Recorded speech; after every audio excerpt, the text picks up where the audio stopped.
peut intervenir dans notre vie d'une façon extraordinaire. Nous l'avons expérimenté et c'est ce qui nous donne de la force ce soir. Alléluia, béni soit le Seigneur. Alors, je voudrais vous lire justement ce qui est écrit dans la parole du Seigneur. Ici, dans Timothée, il est dit ceci. Je vais lire ceci pour m'appuyer sur ce que je veux vous dire.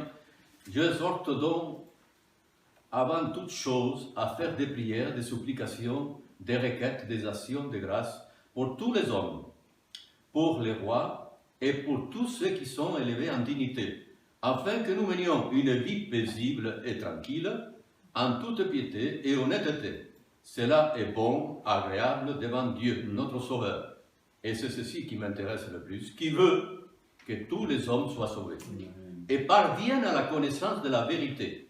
Car il y a un seul Dieu et aussi un seul médiateur entre Dieu et les hommes, Jésus-Christ homme qui s'est donné lui-même en rançon pour tous. Alléluia. Amen. Béni soit le Seigneur. Et ce soir, je suis heureux parce que c'est vrai que le Seigneur, il s'est donné pour nous. Il a passé par un chemin tellement difficile, mais avec l'aide de Dieu, eh bien, il a été jusqu'à la croix pour nous sauver. Alors, nous allons lire justement encore dans Matthieu et le chapitre 27, nous allons lire au chapitre 27 et à partir du verset 11. Jésus comparut devant le gouverneur l'interrogea, c'est-à-dire Pilate, en ces termes. « Es-tu le roi des Juifs ?» Jésus lui répondit, « Tu le dis. » Mais il ne répondit rien aux accusations des principaux sacrificateurs et des anciens. Alors Pilate lui dit, « N'entends-tu pas de combien de choses il t'accuse ?» Et Jésus ne lui donna des réponses sur aucune parole, ce qui étonna beaucoup le gouverneur. À chaque fête, le gouverneur avait coutume de relâcher un prisonnier, celui qui demandait la foule. Ils avaient alors un prisonnier fameux nommé Barabbas. Comme ils étaient assemblés, Pilate leur dit, « Lequel voulez-vous que je vous relâche, Barabbas ou Jésus, qu'on appelle Christ ?» Car il savait que c'était par envie, il le savait Pilate, que c'était par envie qu'il avait livré Jésus. Pendant qu'il siégeait au tribunal, sa femme lui fit dire qu'il n'est rien entre toi et ce juste. Car aujourd'hui, j'ai beaucoup souffert en chose à cause de lui. Les principaux sacrificateurs et les anciens persuadèrent la foule de demander Barabbas et de faire périr Jésus. Le gouverneur, prenant la parole, leur dit, « Lequel de vous voulez-vous que je vous relâche ?» Ils répondirent, « Barabbas. » Pilate leur dit, « Que ferai-je donc de Jésus qu'on appelle Christ ?»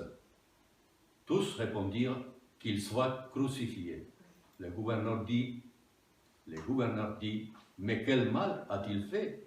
Ils crièrent encore plus fort, « Qu'il soit crucifié. » Pilate, voyant qu'il ne gagnait rien, mais que le tumulte a augmenté, prit de l'eau, se lava les mains en présence de la foule et dit, « Je suis innocent du sang de ce juste. Cela vous regarde. » Et tout le peuple répondit, « Que son sang retombe sur nous et sur nos enfants. » Alors Pilate leur relâcha Barabbas, et après avoir fait battre des verges Jésus, il les livra pour être crucifié. Voilà un texte de l'Écriture qui nous montre certaines choses. Voyez-vous, Dieu veut sauver tous les hommes. Oui. Et ce qui est extraordinaire pour notre Seigneur, que Dieu veut sauver même celui qui est tombé le plus bas.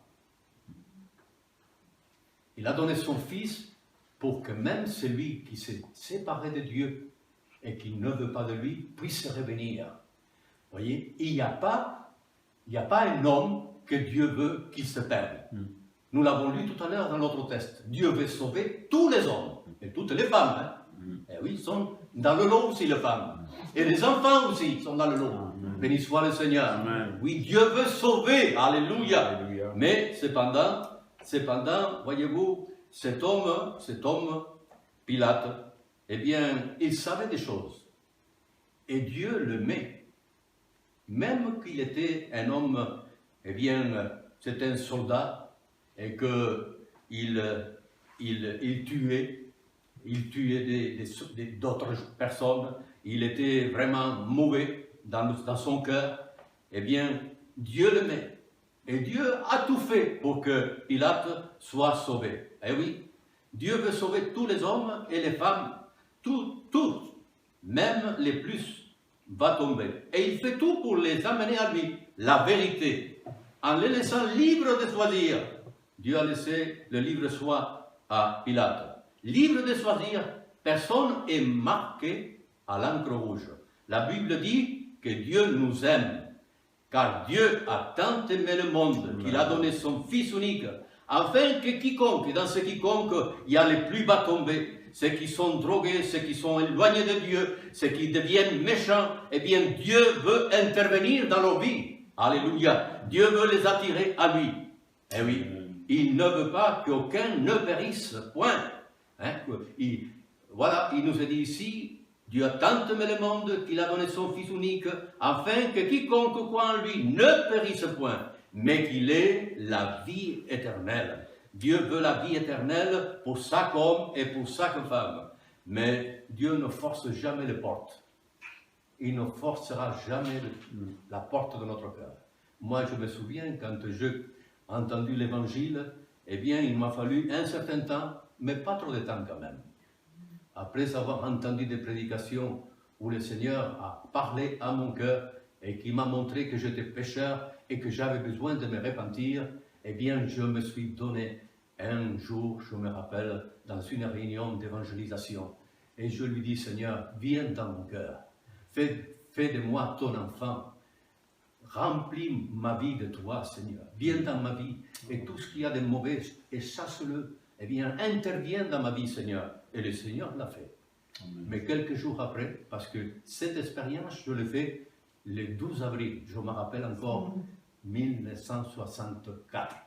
Et le Seigneur, eh bien, quelques jours après, eh bien, il y avait des baptêmes, et je me suis fait baptiser, et je donnais ma vie au Seigneur.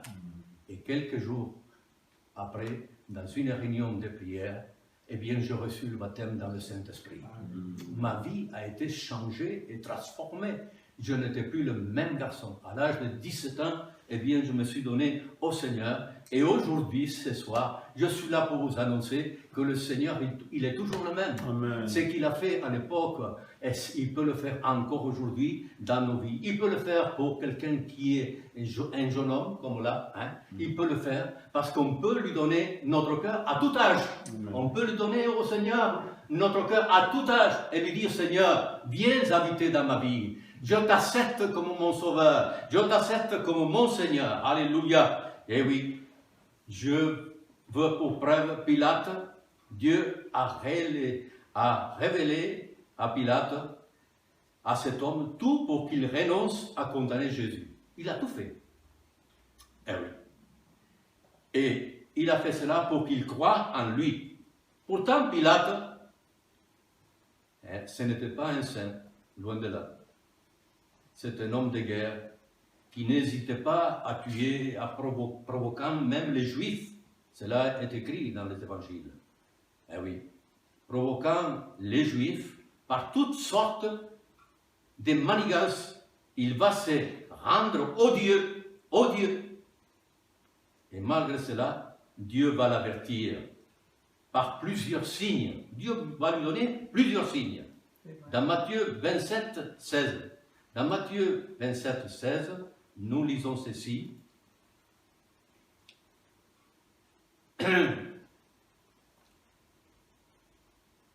Voilà ce qui est écrit. Ils avaient alors un prisonnier fameux nommé Barabbas.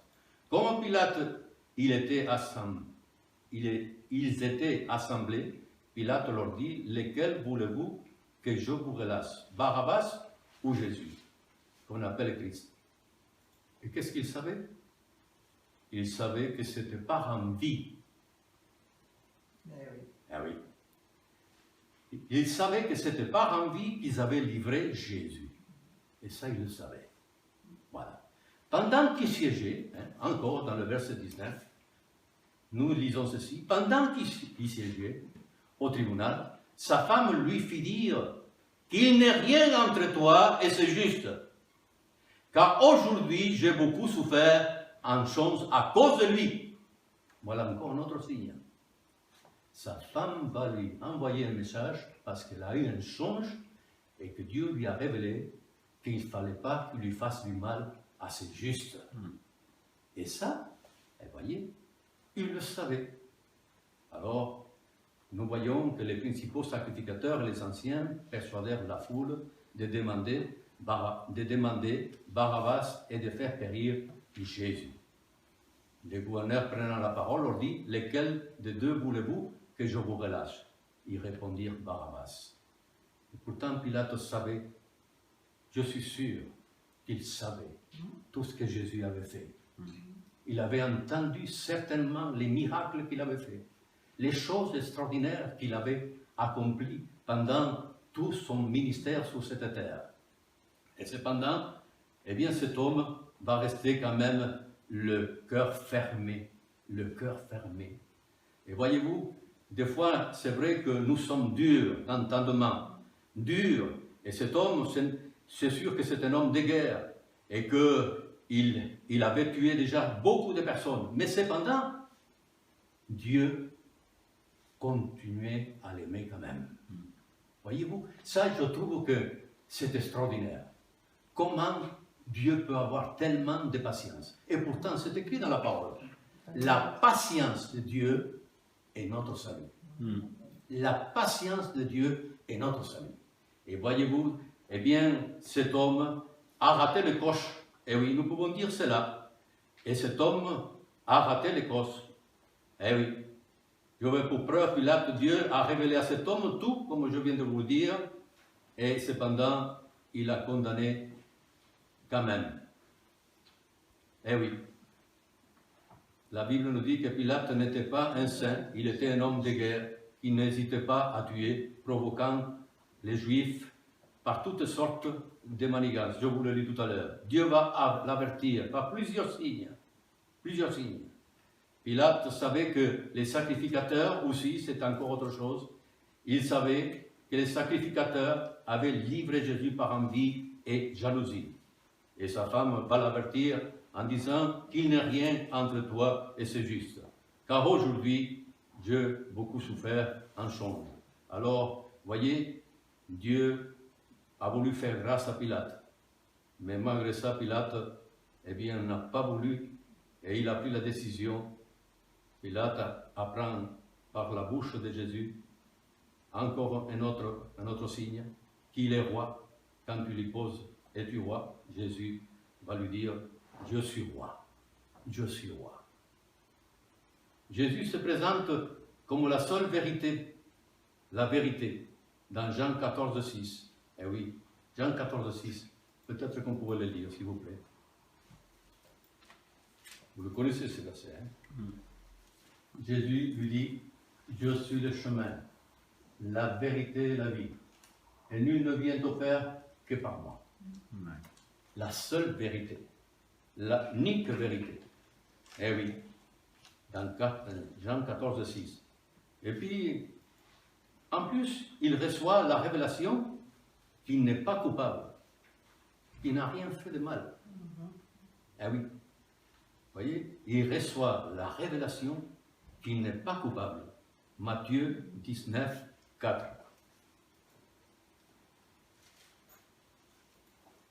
Évangile de Matthieu, chapitre 19. Et il répondit, n'avez-vous pas lu que le Créateur, au commencement, fit l'homme et la femme? C'est pas ça. C'est pas ça. C'est pas ça. C'est 27. Ah, attendez, je vais vous le lire. Matthieu 27. Plus, il reçoit Matthieu 19, 4, pourtant, c'est ça que j'ai noté ici, 19, 4. Bon. Plus, il reçoit la révélation qu'il n'est pas coupable. Matthieu 19, 4, ce n'est pas ce verset-là. Hein. Malgré toutes ces révélations, Pilate laisse crucifier Jésus. et choisit la voie de son intérêt personnel. Eh oui, c'est un homme de guerre. Hein. C'était un homme de guerre. Et donc il choisit la voie de son intérêt personnel.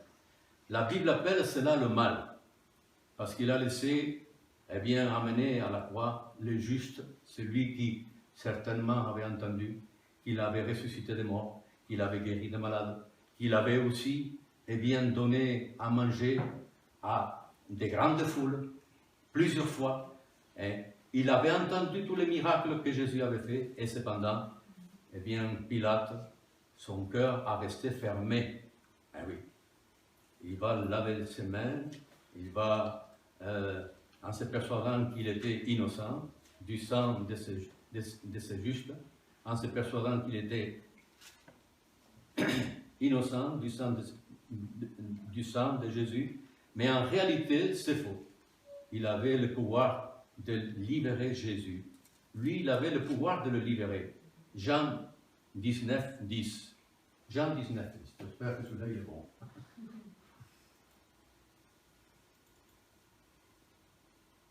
Pilate lui dit, est-ce à moi que tu ne parles pas? Ne sais-tu pas que j'ai le pouvoir de te crucifier et que j'ai le pouvoir de te relâcher? Eh bien, il ne lui a pas parlé. Mais il savait quand même qu'il était juste et qu'il n'avait rien fait de mal. Absolument rien de mal. Eh oui. Et là, c'est la plus grande des révélations. Jésus lui dit, je suis né et je suis venu dans le monde rendre témoignage à la vérité. Quel idéal, la vérité? Jean 14, 6. On le lit aussi, Jean 14, 6. Jésus lui dit, je suis le chemin, la vérité, la vie, et nul ne vient au Père que par moi. Que par moi. Voilà. Jean 14, 6.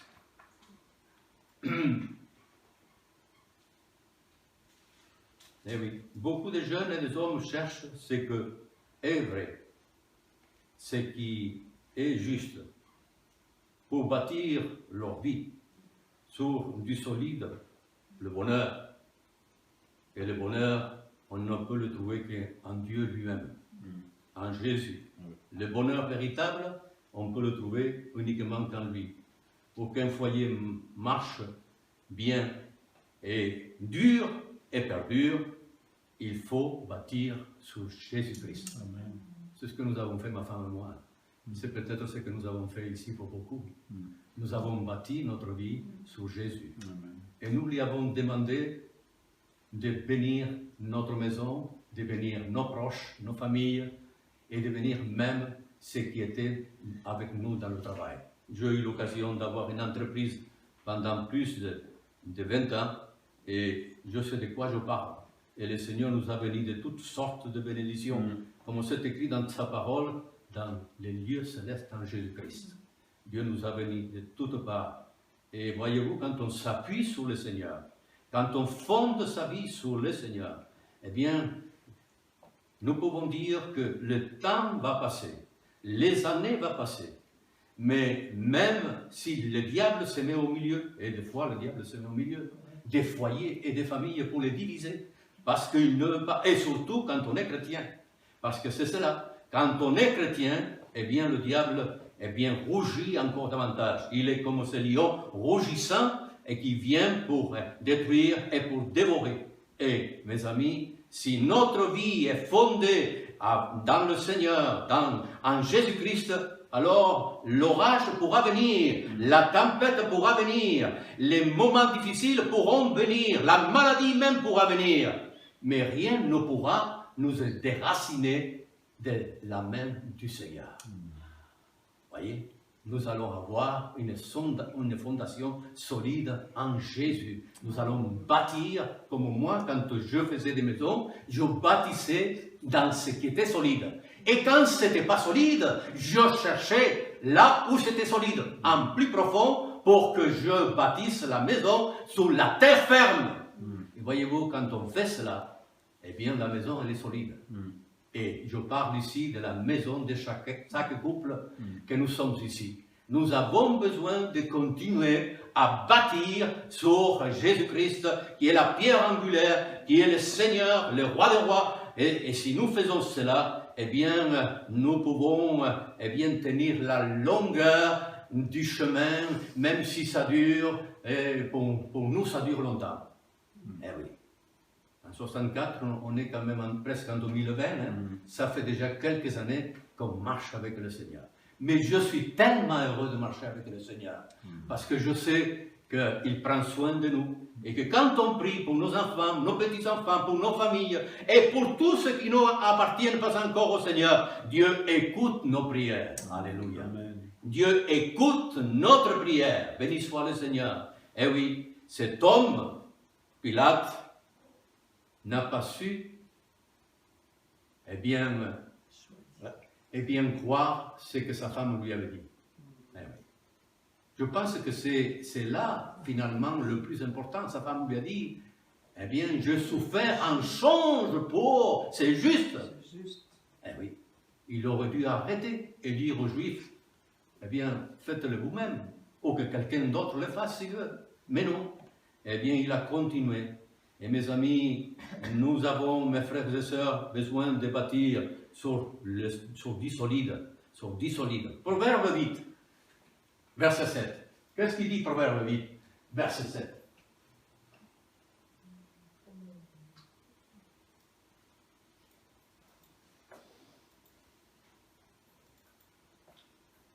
Tu trouves?